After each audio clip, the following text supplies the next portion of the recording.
Proper story is supposed to start at the beginning. Ain't so simple with this one. Now here's a kid whose whole world got all twisted, leaving him stranded on a rock in the sky. He gets up, sets off for the Bastion, where everyone agreed to go in case of trouble.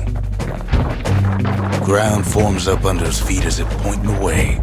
He don't stop to wonder why. Finds his lifelong friend just lying in the road. Well, it's a touching reunion. He sees what's left of the rippling walls, years of work undone in an instant, in the calamity. That a survivor? No, ma'am. It's a gas fella, forced out from underground. Kid pops him good. Fella got a piece of him, though.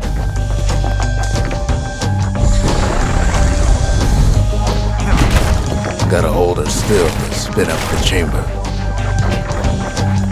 Kid's worked up quite a thirst by now, so that fountain looks real inviting.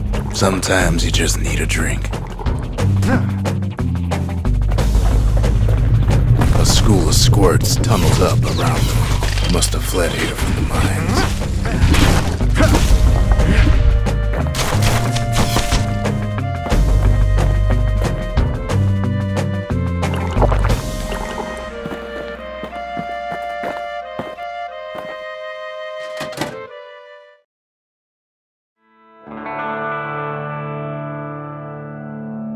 He sets foot inside one of Salon's